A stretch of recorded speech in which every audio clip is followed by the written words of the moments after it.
Hey guys, welcome to the Liberal Hive Mind, a channel solely focused on exposing the abundant hypocrisy of the left. Donald Trump is the most villainized, demonized, misunderstood man in the world of politics. I think that's pretty clear. But more so than any of that, he's also the most underappreciated. You know, you always see these neocon types and these moderate types saying stuff like, oh, you know, Donald Trump did this and that, but I really wish that he wouldn't tweet about Rosie O'Donnell. And honestly, the first word that comes to mind is entitlement. It's almost like when you hear somebody complaining about their ex-girlfriend or ex-boyfriend, and they're describing little things, I broke up with this person because of this, that, and the other, you know, small irrelevant stuff. But if you look at the whole picture, their ex-boyfriend or girlfriend was a great guy or gal. And in a lot of these cases, these people that end up being too picky or too specific or looking for this absolute Prince Charming, they end up alone, or they end up having to settle later down the line. That's how I feel when people complain about Donald Trump. You're complaining about mean tweets or some other nonsense because Donald Trump wasn't the perfect polished politician, but I'd say that's a very small downside considering all of the upside. The stability in the Middle East, the economy, domestic oil production, border security, the list goes on and on and on. If you're complaining about mean tweets, then you're entitled, you're looking for Mr. Perfect when Mr. Perfect doesn't exist. Hopefully I'm explaining this correctly and it's making sense, because it's something that's been on my mind and it's something that I've brought up in so many different discussions. I've said it a little bit differently in those discussions, mind you, more along something along the lines of you keep complaining about Donald Trump, but really you should be kissing the man's shoes. I'm a little bit different and straight to the point outside of my YouTube videos, but I bring all of this up because I feel like Donald Trump doesn't get the credit that he deserves. And there's a video that's been bouncing all over Twitter, and it's yet again one of those moments where Donald Trump was right. A phenomenon that seems endlessly recurring. And it's related, of course, to my whole monologue to the intro. I'm going to try to make this whole thing come full circle. Let me show you guys exactly what's going on. Excuse the long intro. Let's get into this video. Alright folks, so there's this absolutely stunning video that's bouncing all over the internet. It's a video from the year 2000 from a book that Donald Trump wrote, apparently in 1999, that's 23 years ago, where he essentially predicted the 9/11 attack on the World Trade Center. Take a look at this.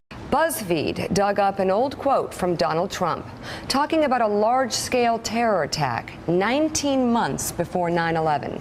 In his 2000 book, The America We Deserve, Trump wrote, "I really am convinced we're in danger of the sort of terrorist attacks that will make the bombing of the 1993 Trade Center look like little kids playing with firecrackers." Trump also mentioned the mastermind of the attack, writing, quote, "One day, we're told that a shadowy figure with no fixed address named Osama bin Laden is public enemy number one, and U.S. jet fighters lay waste to his camp in Afghanistan. He escapes back under some rock, and a few news cycles later, it's on to a new enemy and a new crisis." Trump. Wait. Mm-hmm. Okay, hold on a second. Is this really Trump before 9/11? Have you read this? It's 2000 in his book. Are we making this? Did you make this up, Mika? Nick. I did. Did you make this up? Yeah, Nick, exactly. tell us it's over, right? Because Will you're you wrong stop? about everything. Mika, stop. God. I don't think it's over. What's that? What's the rage here? Will you stop No, picking it's on cute. him? I think it's cute. Well, go for it. no, really quickly though. I mean, so Willie, that was 2000. 2000. In a book he wrote in the year 2000. Yeah. Well, it was published in 2000. He could have written in 1999 for all we know. Exactly. He might have But been he a bit better- more precious. So he basically predicted the attacks from Osama bin Laden. And immediately, that was giving me flashbacks to Donald Trump's UN speech where he warned German officials about the devastating consequences of their reliance on Russian oil. And immediately, lights started going off in my brain and I started to think, Donald Trump is actually one of the greatest foreign policy presidents of our lifetime. It sounds crazy, but is it really? I mean, just in the last year of Donald Trump's administration, he signed how many peace deals and treaties in the Middle East? The man did historic stuff. He handled China like the true paper tiger that they were. He hit Iran with some devastating sanctions, and it's no surprise that all of a sudden as Joe Biden takes over, it seems like the US government is trying to draft the Iran nuclear deal version 2.0, another complete disaster. Donald Trump got the Western world on speaking terms with North Korea, completely reformed NAFTA, and probably the most important thing, Donald Trump is the first US president to have not started a war, or to have not been a president during wartime at all. The 4 years of Donald Trump were nothing but economic prosperity, peace, and global progression. And it brings me right back to what I was mentioning earlier. You're complaining about mean tweets. When gas was $2 a gallon, taxes were low, unemployment was low, real wages were up, and there was some semblance of order and peace across the globe. These people who complain about Donald Trump's character, Donald Trump's Twitter account, you are out of line. Donald Trump is the most unappreciated man. People say that he's just an arrogant businessman with a big mouth. No, I think Donald Trump is almost even a misunderstood genius. I mean, the guy predicted the Osama bin Laden terror threat 2 years before it happened. He has always been on the ball. People criticize him as if he's just a big shot business blowhard, but I think there's a whole lot more depth to his character than that. And it really makes you ponder, it really makes you think. Donald Trump, this guy who oversaw incredible economic times, times of freedom and times of peace, happens to be the most vilified man on the planet. Donald Trump, the man who saw all the corruption and all the warmongering garbage in the government, the man who then stepped in and most importantly stepped in the way, it starts to make sense why he's so vilified. It starts to make sense why they're stopping at nothing to destroy him. Not just to beat him politically and beat him at the ballot box, they're trying to put the man in prison. They're trying to disqualify the guy legally from ever being able to run again. It's been endless investigation one after another, and you start to think, maybe, Donald Trump is the anti-hero that the world needed. Here's actually another viral video that's been bouncing around all over the internet. Take a look at this. To start wars and change governments, it's not to sort of deter conflict. We're going to invade countries, and my mind was spinning. They wanted us to destabilize the Middle East, turn it upside down. Now, did anybody ever tell you that? Was there a national dialogue on this? Did senators and congressmen stand up and denounce this plan? Was there a full-fledged American debate on it? Absolutely not. And there still isn't. I was leaving the Pentagon, and an officer from the Joint Staff called me into his office and said, I want you to know, he said, sir, we're going to attack Iraq. And I said, why?